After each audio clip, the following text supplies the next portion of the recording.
नमस्कार दोस्तों, आप सभी का स्वागत है मेरे अपने YouTube channel Gajanan Patel education पर। हमने देखा था स्वर वर्ण का पार्ट 1। ये स्वर वर्ण के क्या है, पार्ट 2 है ये। जिन्होंने जो है पार्ट 1 नहीं देखा है वो पार्ट 1 जाके देखिए, फिर इसको देखने से आपको अच्छे से समझ आएगा। तो हम लोग देख रहे हैं स्वर के भेद, ये पार्ट 2 है ना, स्वर के भेद देख रहे हैं ना। और जो जितना भी लिखा है ना वो सब क्वेश्चन है, बता रहा हूँ ना, एक एक लाइन क्वेश्चन है, बार बार पूछा, इसको अच्छे से याद करते हुए चलना है ना। हम लोग देखते हैं, पहले स्वर के भेद देखेंगे ना, उसके बाद एक एक चीज़, एक एक ठो को पूरा आपको डिटेल से पढ़ाऊंगा, क्या है कैसा है पूरा, चिंता मत करो। ये आधार है, किस आधार पर जो है स्वर को बांटा गया है, तो देखते हैं। पहला है उत्पत्ति के आधार पर। उत्पत्ति के आधार पर स्वर के कितने भेद होते हैं, तो याद रखना है उत्पत्ति के आधार पर 2 भेद होते हैं, 2 भेद ना, याद रखना है पूरा क्वेश्चन एक एक ठो। एक होता है मूल स्वर, एक होता है संधि स्वर। क्या, मूल स्वर और संधि स्वर। फिर आपका होता है अगला उच्चारण काल मान, या फिर जिसको बोलते हैं मात्रा के आधार पर स्वर के भेद। ये आपका सहायक शिक्षक विज्ञान 2019 में क्वेश्चन पूछा है, आप लोग देख सकते हो क्वेश्चन को। आंसर क्या लिया है, 2 लिया है, याद रखना, ठीक। तो उच्चारण काल मान या मात्रा के आधार पर कितना भेद होता है, 2 भेद होता है। बहुत सारे पुस्तक में आपको बुक में क्या मिलेगा, आपको 3 मिलेगा, लेकिन ये सब आलतू फालतू नहीं पढ़ना है, बता रहा हूँ ना आप लोग को। व्यापम जो लेते हैं उसको पढ़ना है, बुक में क्या लिखा है कोई मतलब नहीं है, व्यापम जो ले रहा है वो पढ़ना है आपको। तो उच्चारण काल मान या मात्रा के आधार पर 2 भेद मैं पढ़ाऊँगा, तो बता दूंगा तीसरा भेद और क्या होता है।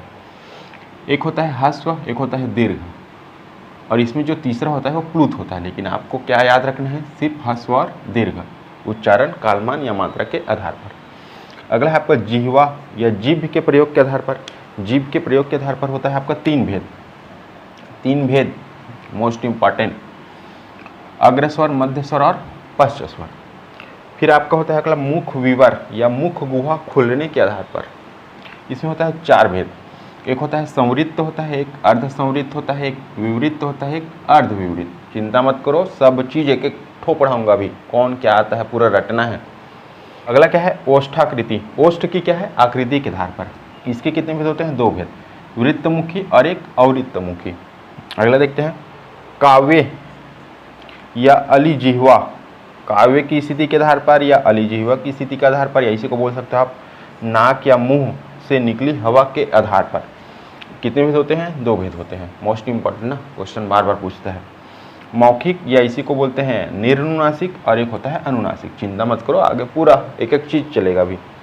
अगला है आपका उच्चारण स्थान के आधार पर। इसका कोई एग्जैक्ट जानकारी नहीं है कि कितना भेद है। फिर घोषात्व के आधार पर स्वर के भेद, ये एग्जैक्ट जानकारी नहीं है। चलिए आगे देखते हैं हम लोग। पहला देखते हैं आज हम लोग उत्पत्ति के आधार पर स्वर के भेद। चलिए देखते हैं हम लोग। पहला है हम उत्पत्ति के आधार पर देख रहे हैं, एक एक तो देखते जाएंगे, आराम से याद करते जाइए आप लोग। उत्पत्ति के आधार पर कितने भेद होते हैं, 2 भेद होते हैं, मैंने बताया है। एक क्या होता है, मूल स्वर होता है, एक क्या होता है, संधि स्वर होता है, ठीक।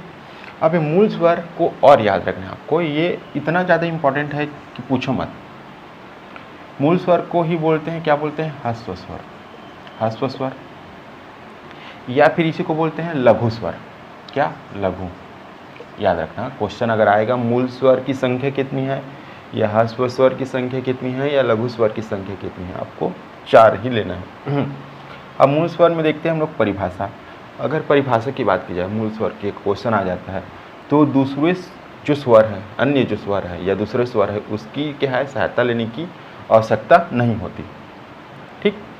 और इनकी संख्या की बात की जाए तो ये 4 है, इसको 5-6 बार स्टार लगा लेना, बार बार पूछता है। मूल स्वरों की संख्या कितनी है, 4।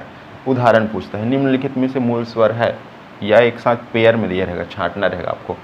तो अ, छोटा ई, छोटा ऊ और री, ये क्या है, मूल स्वर, ह्रस्व स्वर, लघु स्वर। मूल स्वर, ह्रस्व स्वर, लघु स्वर, याद कर लीजिए इसको। अब आते हैं संधि स्वर की तरफ। तो संधि स्वर को क्या बोलते हैं, आप लोग याद रखना, व्युत्पन्न स्वर। क्या बोलते हैं, व्युत्पन्न। अब व्युत्पन्न है, सीधा सीधा बात है, व्युत्पन्न मतलब दूसरे से जन्म लिए होगा ये। तो परिभाषा क्या है, तो 2 स्वरों के संयोग से, 2 स्वर की क्या है, संयोग से बनता है ये। अब संधि स्वर की भेद कितना है, 2 है, याद रखना व्युत्पत्ति के आधार पर स्वर के 2 भेद है, लेकिन संधि स्वर के कितने भेद है? 2 भेद है। इसमें क्या है? दीर्घ स्वर है और क्या है? संयुक्त स्वर है। दीर्घ स्वर और संयुक्त स्वर। अब दीर्घ जो स्वर है उसका निर्माण की बात की जाए तो इसका निर्माण मूल स्वरों के मेल से होता है। अब मैं पढ़ाया हूँ मूल स्वर कौन है, तो अ है, ई है, उ है और री है। मूल स्वर के मेल जैसे कि अ धन अ होगा तो आ होगा, ए बन गया। उसी प्रकार ई धन ई होगा तो ई बनेगा, ये बन गया। उसी प्रकार उ धन उ होगा तो उ बनेगा। तो ये जो है दीर्घ स्वर, ये मूल स्वरों के मेल से बनता है। इसमें कौन कौन से उदाहरण है? आ है, ई है और उ है, बराबर है ना, याद रखना। अब चलते हैं संयुक्त स्वर की तरफ। तो संयुक्त स्वर ये अब क्या है? 2 भिन्न स्वर के मेल से बनेगा। ठीक, जैसे कि अ धन ई से क्या बना? ए बना।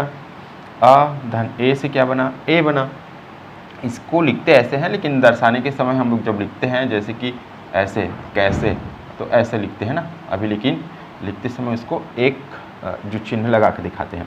फिर है अ धन उ मिलके ओ, अ धन ओ मिलके औ होता है। ठीक, तो इस प्रकार इसको स्क्रीनशॉट ले लीजिए आप लोग।